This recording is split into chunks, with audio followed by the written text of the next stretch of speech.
अब यूपी में दंगा नहीं होता, दंगा करने वालों की पिटाई होती है। मेरे यहाँ आते ही किसी ने कहा था कि जो राम को लाए हैं हम उनको लाएंगे। आइए आगे की बात उनसे ही सुनते हैं। तो राम को लाए हैं हम उनको लाएंगे, यानी एक ही भजन चल रहा था, जो राम को लाए हैं हम उनको लाएंगे। बहनों और भाइयों, आप देखते होंगे कि हमारे यहां होली का आयोजन होता है। होली के आयोजन में हर बार एक गाना बजता था, और वह गाना बजता था अयोध्या के बारे में कि होली खेले रघुवीरा, अवध में होली खेले रघुवीरा।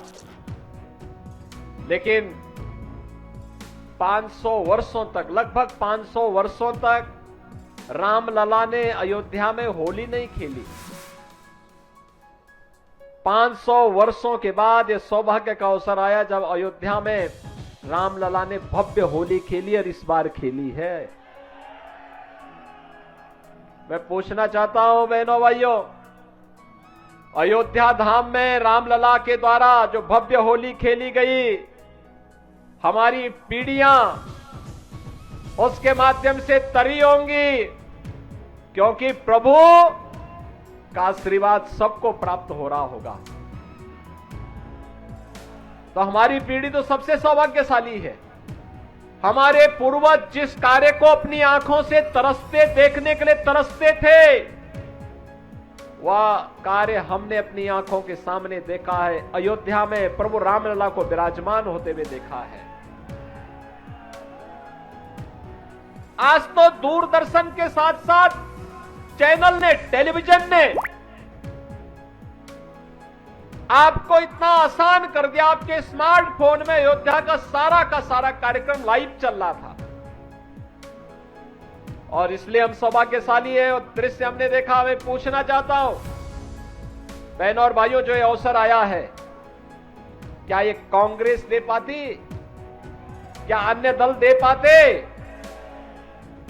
यह कार्य इसलिए हो पाया क्योंकि देश के अंदर मोदी जी के नेतृत्व में एक राष्ट्रवादी सरकार है, देश के बारे में सोचने वाली सरकार है, आपकी भावनाओं को सम्मान देने वाली सरकार है।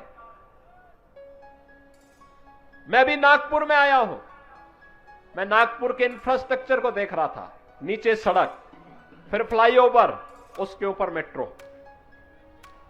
नागपुर में इतना अच्छा इंफ्रास्ट्रक्चर, यह इंफ्रास्ट्रक्चर देश के अंदर भी देखने को मिलता है, लेकिन यह परिवर्तन 10 वर्षों के अंदर ही हुआ। बहनों और भाइयों, भारत हजारों वर्ष पुराना देश है, एक सनातन राष्ट्र है। 1947 में आजाद हुआ, अनेक सरकारें आई, लेकिन तब सुरक्षा की बात नहीं होती थी, इंफ्रास्ट्रक्चर की बात नहीं होती थी, आस्था की बात नहीं होती थी। तब बातचीत होती थी जाति की। चेहरा देख करके योजना का लाभ दिया जाता था।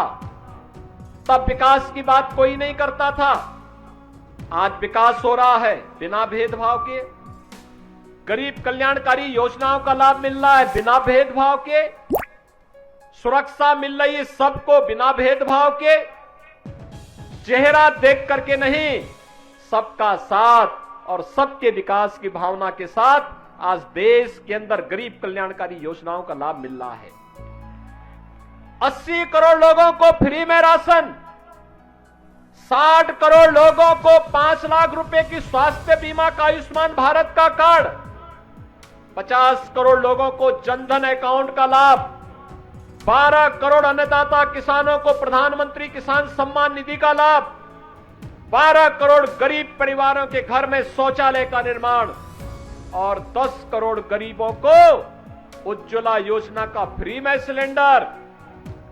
हर जिला और हर महानगर के बाहर 4 लेन और 6 लेन का रिंग रोड और फ्लाईओवर के साथ साथ देश के अंदर वर्ल्ड क्लास इंफ्रास्ट्रक्चर। किसानों के लिए इथेनॉल का यहां का मॉडल, ये अपने आप में जो कुछ हुआ है इसका श्रेय बहनों और भाइयों मोदी जी का नेतृत्व है, लेकिन इसका श्रेय अगर होता है तो आपको जाता है, क्योंकि आपके वोट ने देश की तस्वीर और तकदीर को बदलने का काम किया है। और आज ये मेरा सौभाग्य है कि मुझे आपसे अपील करने के लिए अपने नेता भारतीय जनता पार्टी के राष्ट्रीय अध्यक्ष के रूप में जिन्होंने कार्य किया और आज देश के अंदर इंफ्रास्ट्रक्चर के मंत्री के रूप में जिनकी अपनी एक पहचान है, यानी राजनीति के एक ऐसे अजात शत्रु जिनके मुंह पे ना शब्द है ही नहीं। गडकरी जी के पास कोई भी व्यक्ति जाएगा वो कहेगा कि हमारे यहां ये कार्य होना है, इतने 1000 करोड़ लगने हैं। गडकरी जी कहते हैं ठीक है, ये काम हम लोग कर देंगे, हो जाएगा। कभी उन्होंने मना नहीं किया। आज आप देखिए ना, अयोध्या में, मथुरा में, काशी में, प्रयागराज में जितना पैसा मांगा गया, लखनऊ में जितना पैसा मांगा गया उतना पैसा उन्होंने दिया। दिल्ली से मुंबई के बीच में 8 लेन की हाईवे कल्पना थी, आज वो साकार हुआ है।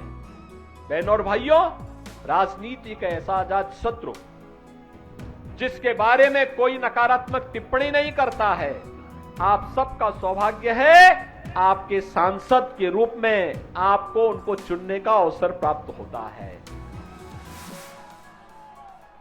और आपसे अपील करने के लिए उत्तर प्रदेश से मुझे यहां आना पड़ रहा है, इस बहाने कि मैं आपसे अपील भी कर सकूं, यहां के इंफ्रास्ट्रक्चर को भी देख सकूं और फिर आप सबसे से उत्तर प्रदेश के बदलते हुई परिस्थिति के बारे में भी चर्चा कर सकूं। उत्तर प्रदेश की स्थिति क्या थी? 5 वर्ष 7 वर्ष से पहले उत्तर प्रदेश को उपद्रव प्रदेश कहते थे ना, उपद्रव होते थे, हर दूसरे तीसरे दिन एक दंगा होता था। आज दंगा नहीं होता है यूपी में, 7 वर्ष में कोई दंगा नहीं हुआ।